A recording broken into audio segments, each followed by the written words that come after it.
Hey everyone, Justin Dan here, and for Father's Day, what I'm thinking about doing is that I'll be telling you guys about the good, the bad, and the incredibly weird aspects about my dad. And in honor of my dad, right behind me is a picture of a mix between his two favorite things. Classic cars and painting. Now, this car specifically is his favorite car. It is a 1979 Corvette, and he actually made an actual Corvette out of a husk of an old one, because we had an old Corvette that's laying there, slaying there, and my dad actually rebuilt it and basically remodeled it and created a new created the old Corvette out of the parts that we had there, and that's really that's really bloody impressive. So here you go, guys. First off, it's the good aspects about my dad. The good thing about my dad is that he is a role model for anybody who wants to be a dad.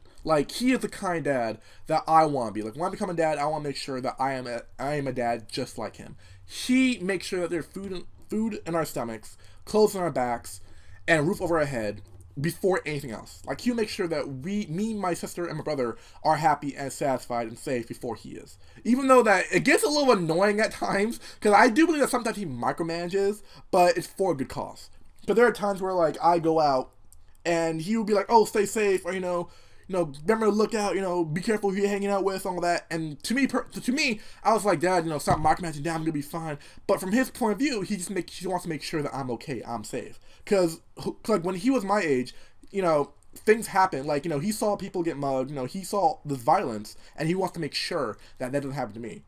He wants to make sure that I'm safe every day. And even though that at times where I find it annoying, I find at times I don't. There are times where I'm oh, that means that he really cares. Even though I'm hanging out with my friends, they call me "Hey, how are you? Are you okay?" It may be annoying, but it means that he cares, and I'd rather he care. I'd rather it be annoying, but he cares. I'd rather that than having him not care at all.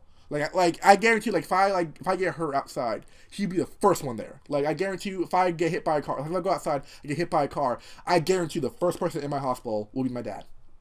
For anybody else, and the words that come out of my mouth, it'll be both love and hate. He'd be like, "Are you stupid? I get hit by a car. Oh, I thought, don't you look both ways?" But he does that, he does that panic love thing, where if I get in trouble, if I get hurt, he does that panic love thing. At first, it's more of, "How could you do this? Oh my gosh, I thought you were smart on this and all that." But and then it comes "Oh, I'm so scared. Oh my gosh, I thought you were gonna die." All this it's more of a panic thing. That's what I really love about him, that he will love panic you. He will just make sure he will come up with the most bizarre scenarios that will make you go I guarantee you that will never ever happen. There's a place that I hang out with, and he saw that somebody there got mugged, and then now constantly, every few days, every time I go there, my dad's "Oh, be careful, somebody over there got mugged. Oh, be careful, somebody over there, got hurt, got mugged. I'll make sure you're safe." I'm like, "Dad, relax, okay? I'm with my friends. I guarantee you that, if I see a situation turn south, I'll be the first one out." If I hang out with my friends and I see a situation that's gonna turn south, I'm out. I'll be like, "Fuck this shit, I'm out." If I guarantee, if I hang out with my friends, I see 3 guys walking towards us, and one of them has a giant machete in his pocket, I'll be like, "Aha! So I'll see you guys tomorrow or never. Bye." I'll be like, "Oh, I forgot something," in the opposite direction, heading towards my house, heading towards the train station, heading towards anywhere else but here. So I'll catch you guys if you don't get chopped up. So I'll be that kind of guy. So I don't think my dad needs to worry, but he still worries, and that's what I really want to love about him. He is the kind of father that I wish that I could be. I wish I could be half the father he is when I become a dad. My dad's very hypocritical. My dad is one of the most hypocritical people you will ever meet. If he says don't do something, that means everyone else can do it but him. If we buy an entire tub of Oreos, and he says only we can only have 4 a day, I guarantee you he's gonna take 8 and go upstairs with it. He'll take 8. And I'll just be like, "Dad, I thought we were supposed to take 4." And you come up with all the excuses of why he can have 8 and we can only have 4. You come up with all the excuses, and I'll be like, "Wow, really? Okay."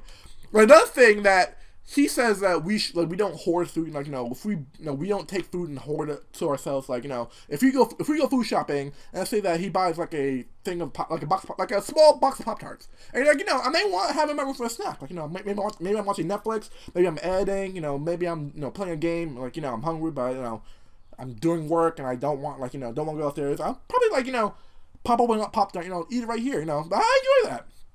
My dad would be like, oh, we don't hoard food. If you want to get food stays down here. That's what work for my dad. No. If I go in my dad's room right now, there's gonna be a shit ton of food hidden and hoarded around. Like, I guarantee you, if I go in my dad's room and open one of the drawers, there's gonna be like 5 boxes of Pop-Tarts, 2 boxes of Popeyes, a McDonald's bag. It's gonna be It's gonna be like a fucking Stop and Shop in my dad's room. It's literally a fucking Stop and Shop. Another example of his hypocrisy is that he wants us to clean, clean the kitchen, clean the living room. He wants us to clean, he wants us to clean. My dad's room looks like a freaking tornado vomited up another tornado.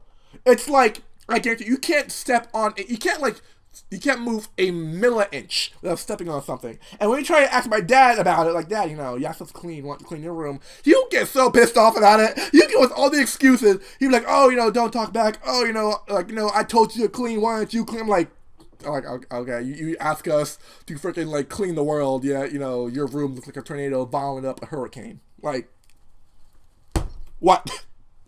Another thing is that my dad's a little bit impatient. He's a little bit impatient. When we go out shopping, if it's not a store that he wants to go to or a store that he likes, he's gonna be impatient about it. He's gonna be really impatient. He'd be like, can we hurry this up? Can we go? Say for example, he's taking me to GameStop.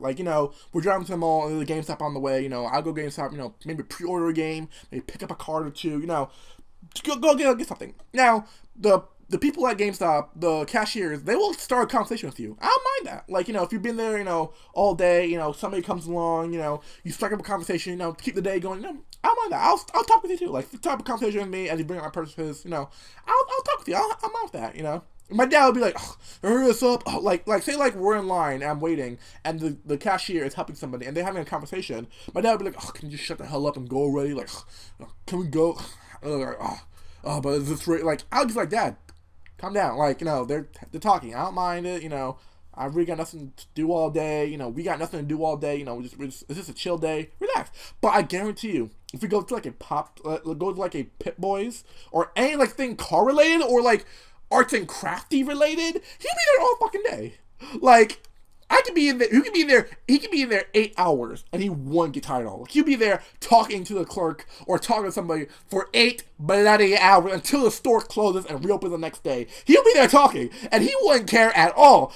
We've been there for 5 hours, I'd be like, Dad, can we go home? It's 5 hours. He'd be like, Dad, stop being rude. Oh, Dad, just go away in the car. Just go away in the car. I'm like, Dad, if I wait in the car, I can feel myself age. Okay, you've been here so long, I can feel myself age. I was married and divorced 8 times since you've been at the store, Dad. Okay, I have grandchildren. I am a great grandfather now, Dad. I can feel myself age. Time does not work the same way in the store as it does in the real world. And I find it so why? He gets so patient. It's so weird. Another thing, two more things that I don't like my dad. One of them is that he has a bit of a road rage. If you ever drive to Long Island or drive to a mall with my dad, you'll be holding on to the car for dear freaking life. It will scare the bloody shit out of you.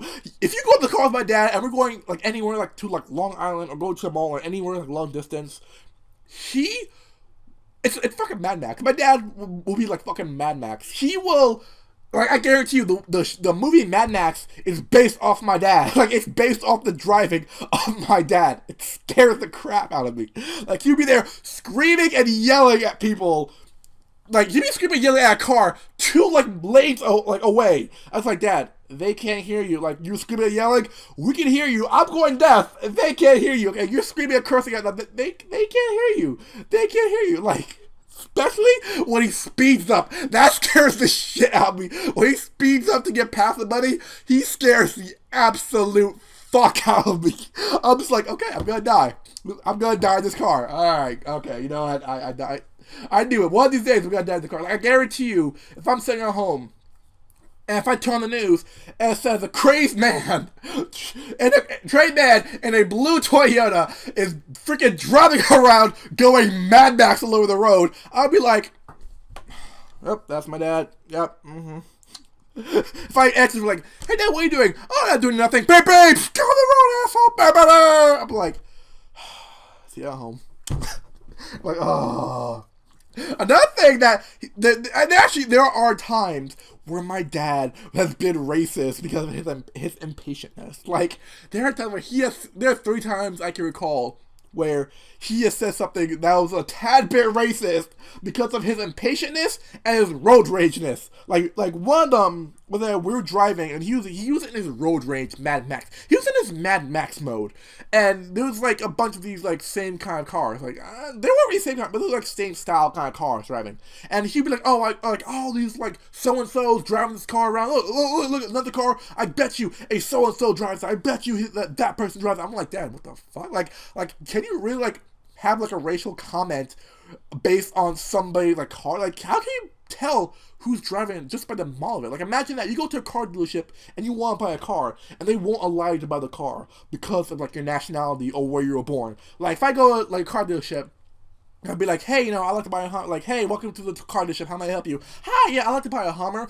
Ooh, I'm sorry, you can't get a Hummer. Oh, really? Why not? Is it problem with the credit? Problem with the money? Oh no, it's not credit. Nothing. It's that you're born.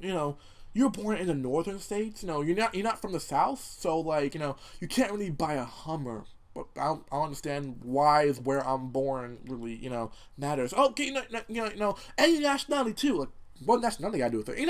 You're Italian and you're Puerto Rican and you're German. You can't really get a Hummer. Like, you're not from the South. You can't really buy a Hummer. I'm just like, and imagine like, okay, then what can I get? Well, you're from New York, so you can either have an Uber driver or a hybrid. Your pick. It's like, I don't want neither. I'd rather have a Hummer, but you can't have a Hummer. You're not in the South. If you're from the South, that's a different story. Like, imagine that actually happens. Like, you go to any car dealership and you can't buy a car because of where you're from.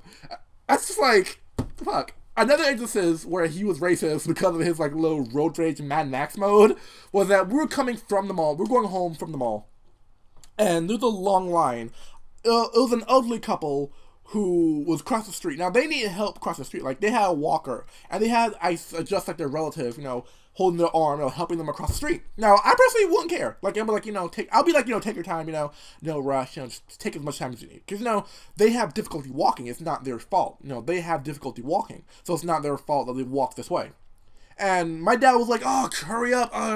Like, come on, hurry up. Oh, I bet you it's a black old person walking. I bet you it's a black old person. I'm just like, what the fuck? Like, even my brother was like, what the hell? Like, what the fuck? Like, and like, when the person, like, finished crossing the road, surprisingly enough, it was actually a old white guy across the street. I'm like, wow, you feel good about yourself? You feel good? He's like, you feel good about that? 2017, they make racial comments like that? You feel good about yourself? You feel good? The last bad instance that I don't like about my dad is that he basically, like, me and my sister went to my dad one time, and we just like we just want to know, like, hey Dad, who's your favorite? Like, out of the 3 of us, who's your favorite? And my dad gave the typical dad answer. He's like, oh, I don't love any of you. Like, I love all of you equally. I don't love just one of you. I love you all the same way. I don't have a favorite. That's bullshit. Me and my sister know that's bullshit. My little brother is the favorite. Because, like, my dad would shroud and protect my little brother from every bloody thing. Like, my little brother, he's a brat. He is absolutely a brat. And he will do whatever he wants under the protection of my dad. Because, for example, say like my dad, me and my sister tell my brother, okay, you have to, my little brother has to do dishes. Like, his job is do dishes. Like, his chores is dishes. So tell like, we tell my brother, hey, go do dishes. She'll start being rude to us, me and my sister. He'd be like, oh, shut up, oh, do this. And then me and my sister don't play that. We'd be like, excuse me, like, don't be rude. Like, we'd be rude to me, you be rude to me, I'd be rude to you. And then we'd be like, Dad, my dad would be like, oh, don't be rude to your brother. Like, legit, he will stay with my dad. So he'd be hovering on my dad 24/7. Because he knows if me and my sister tell my brother to do something, or tell my brother to do anything, my dad would be like, oh, don't, your brother don't do it, oh, blah, blah, blah, this and that, my brother, he doesn't have to do it, oh, I'll do it, all that. That's why when my dad leaves me and my sister and my brother home alone, my brother will do exactly what me and her say on the letter, because he knows we don't play that shit. Like, we tell him to do dishes, he'll be up, he won't even ask questions, he'll be like, alright, dishes, because he knows, you rude to us, we're gonna be rude to you 10 times worse.